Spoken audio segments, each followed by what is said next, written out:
ओम श्री परमात्मा नमः। मैं प्रोफेसर हरिहृदय अवस्थी अपने परम पूज्य गुरु जी पंडित भगवत शरण शुक्ल जी के साथ में आप सभी का Awasthi Ayurveda anatomy yoga and spirituality channel पर हार्दिक स्वागत करता हूं।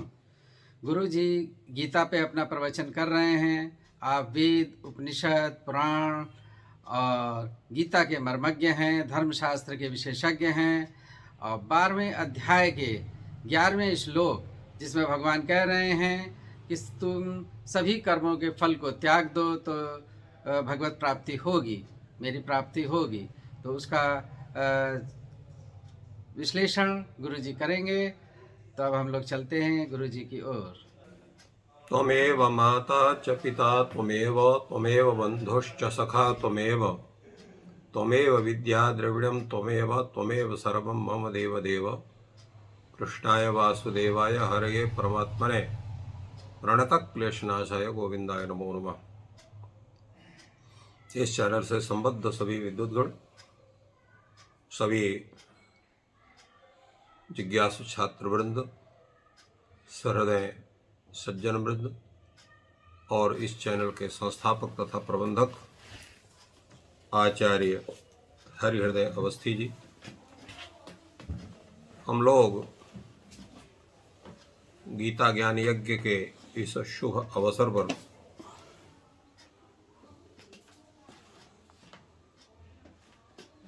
भक्ति योग नामक 12वें अध्याय पर विचार कर रहे हैं।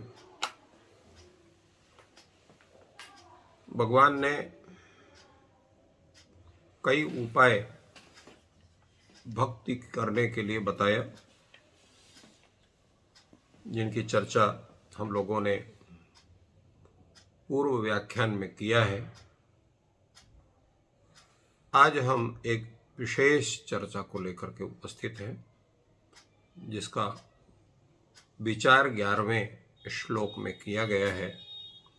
अथई तदप्यशक्तोऽसि कर्तुम मद्योगमाश्रितः सर्वकर्मफलत्यागं ततः कुरु यतात्मवान्।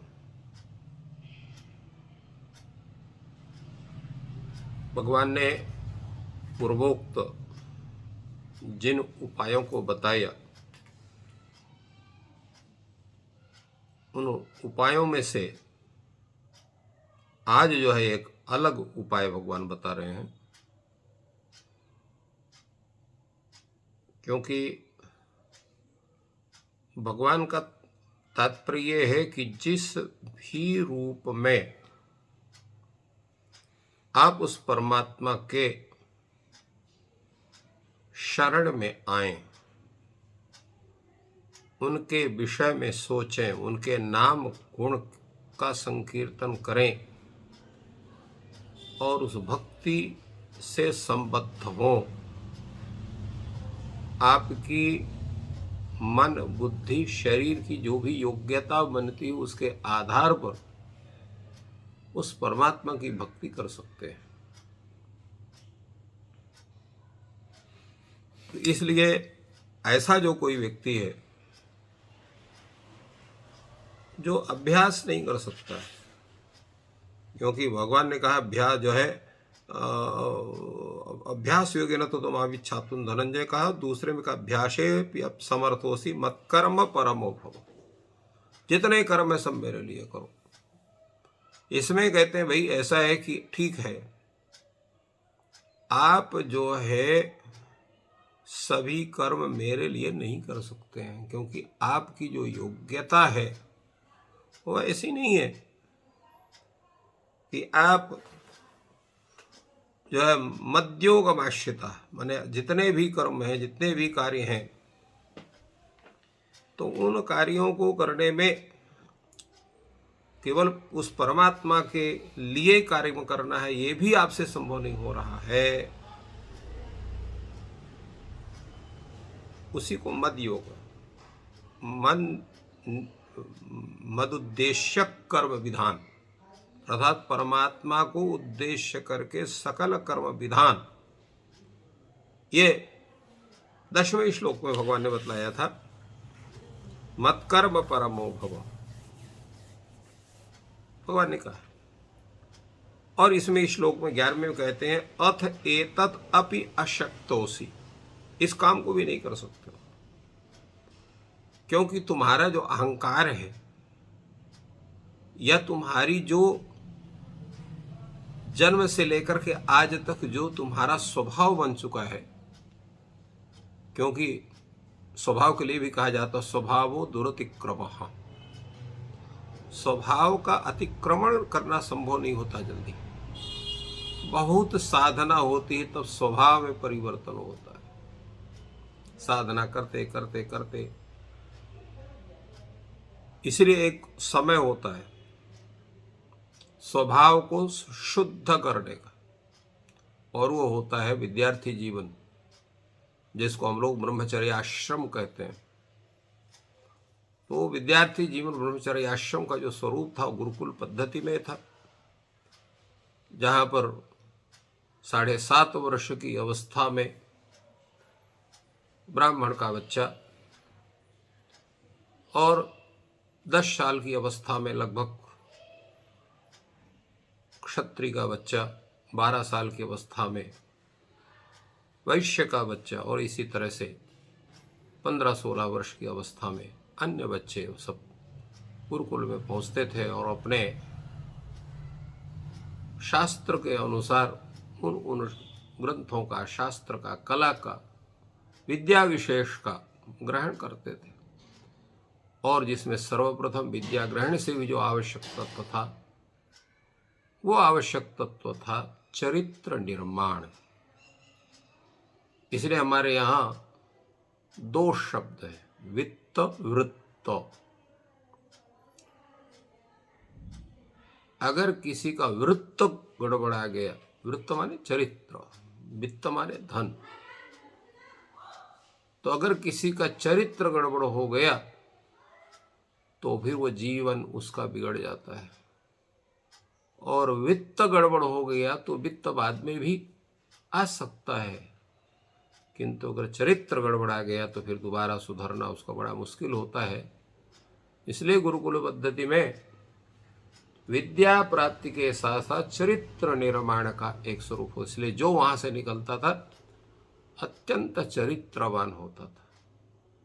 आज की जो शिक्षा पद्धति है उसमें वो विज्ञान भी पढ़ लेगा, अन्य चीज भी पढ़ लेगा, सब कुछ पढ़ लेगा, किंतु चरित्र का जो निर्माण है उसका शिक्षण कहीं नहीं है, न समाज में है, न अब परिवार। पहले परिवार में हो जाता था, परिवार में भी नहीं, क्योंकि परिवार के किसी भी सदस्य के पास उस बच्चे से बात करने का समय नहीं।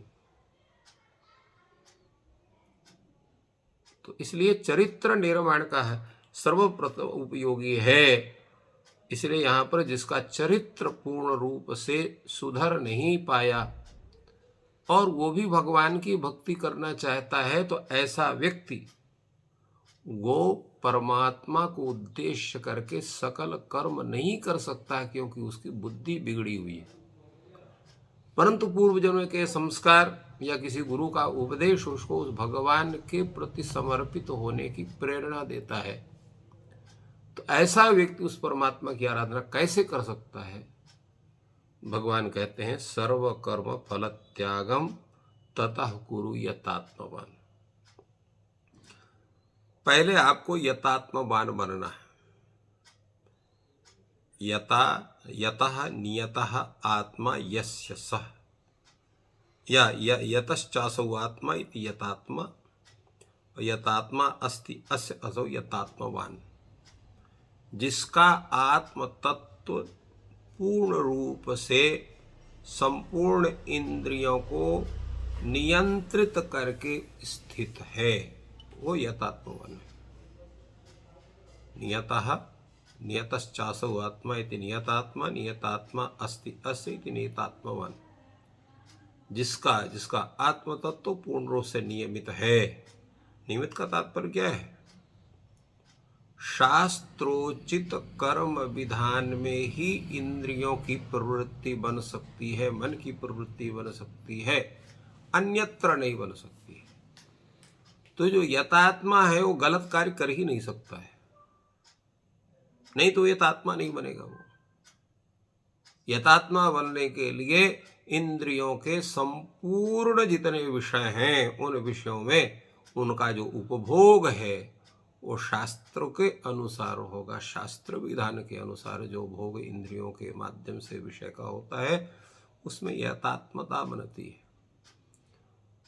और अगर शास्त्र विरुद्ध इंद्रियों के द्वारा जो भोग होता है वो अयथात्मा का स्वरूप होता है। क्या हमको देखना है, क्या हमको सूंघना है, क्या हमको खाना है, क्या हमको सुनना है, ये भी शास्त्र इसको निर्धारण करता है।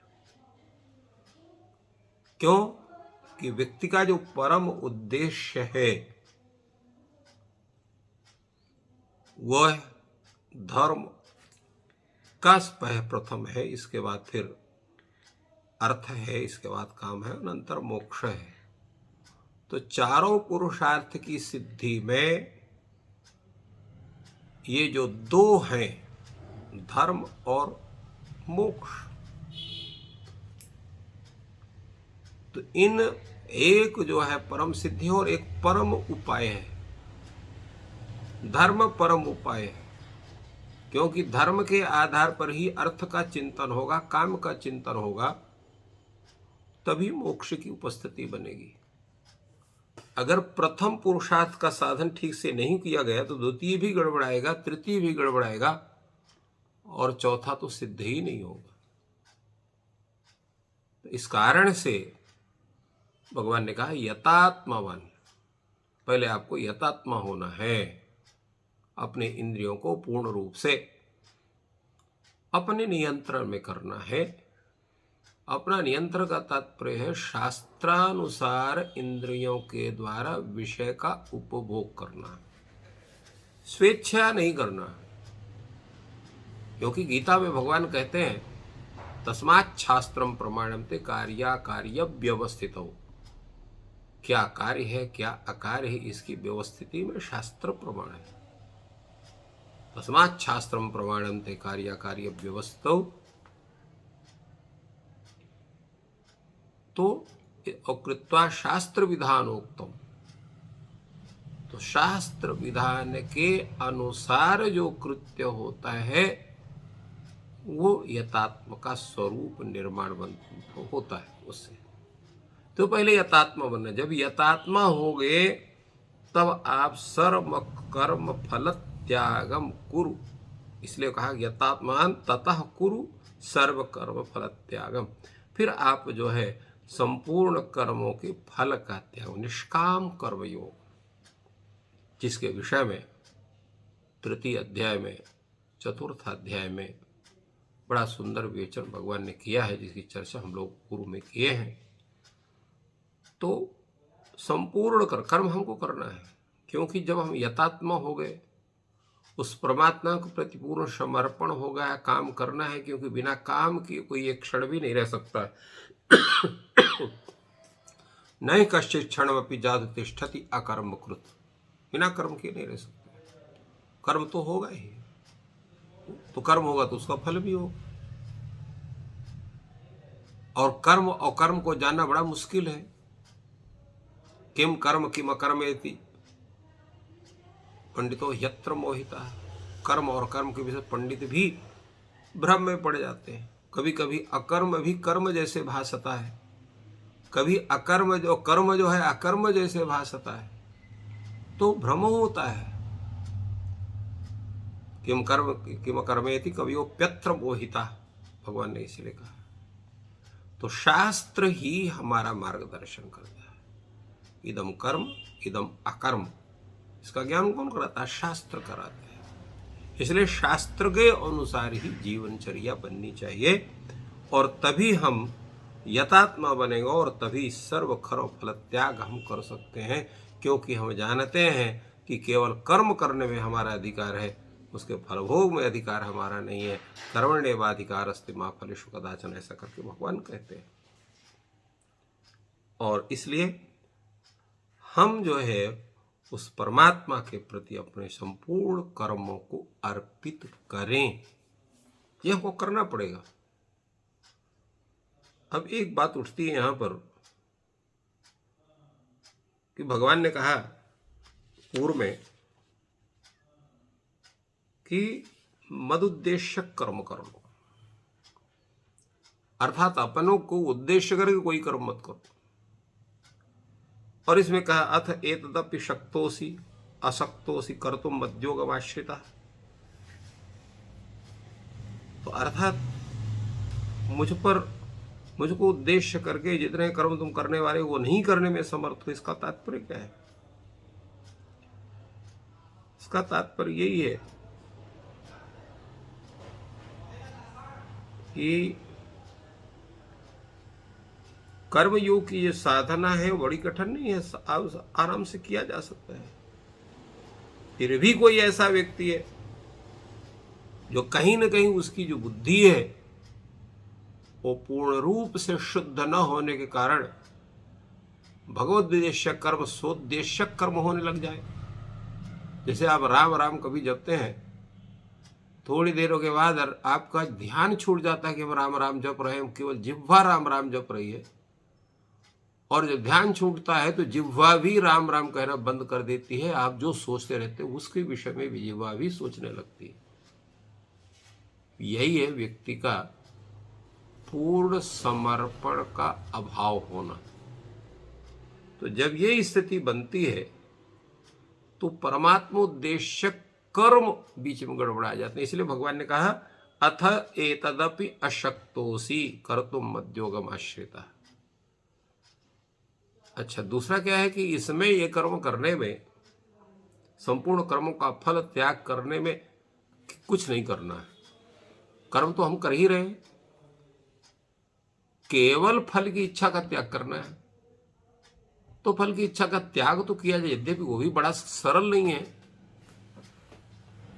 प्रायः देखा जाता है कि जब कोई अच्छा काम करते हैं तो बड़े शान से, बड़े उत्साह से, बड़े अभिमान से कहते हैं इस काम को हमने किया है, और सबको दिखाते हैं कि देखिए ये काम हमने किया है, देखिए काम हमने किया है, इसकी सिद्धि हमने की है, ग्रंथ हमने लिखा है, ये लेक्चर हमने दिया, थोड़ा सुनिए कैसा है, आदि आदि। हमारा जो दुराभिमान है वो परमात्मा के प्रति या परमात्मा के समर्पण की स्थिति नहीं होने देता है। क्योंकि अभिमान ही जो है वो व्यक्ति को उस परमात्मा के प्रति समर्पण में बाधक बनता है। इसलिए पहले भगवान ने कहा है कि सर्व कर्म फल त्याग की योग्यता किसमें होगी, कौन व्यक्ति सर्व कर्म फल त्याग कर सकता है। तो उसके लिए भगवान ने कहा यतात्मवान। पहले यतात्मा आपको बनना पड़ेगा। जब यतात्मा बनेंगे तभी आप सभी संपूर्ण कर्म फलों का त्याग आप कर सकते हैं, वो आपके लिए सुगम होगा। तो इन सब बातों का बड़े ही सरल ढंग से और सहज रूप में जो सबको बोधगम्य हो जाए और बुद्धि में वो संपूर्ण प्रक्रिया प्रविष्ट हो जाए, ऐसा समझ करके भगवान ने हम सबके कल्याण के लिए इस भक्ति योग नामक अध्याय में एक साधारण जीव का भी कल्याण कैसे हो सकता है, श्रेष्ठ जीव का भी कल्याण कैसे हो सकता है, सामान्य जो जीव है या मध्यम जो जीव है उसका कल्याण कैसे हो सकता है, इन सब का चिंतन करते हुए और भगवान ने हम लोगों को अपने शरण में लेने का एक सुगम मार्ग इस अध्याय में बतलाया है। गुरुजी ने ज्ञान वर्षा की और ज्ञान वर्षा के माध्यम से उन्होंने बताया कि भगवान कैसे कह रहे हैं कि आप सभी कर्मों के फल को त्याग दें जिससे भगवत प्राप्ति होगी, जो निष्काम कर्म योग की ओर ले जाएगा और जिससे भगवत प्राप्ति होनी है। और ये ज्ञान सब तक पहुँचे, इसलिए कृपया चैनल को सब्सक्राइब करें, वीडियो को लाइक और शेयर करें। ईश्वर आपकी सहायता करें, आपके सभी कार्य संपन्न हों, आपका दिन शुभ हो। धन्यवाद।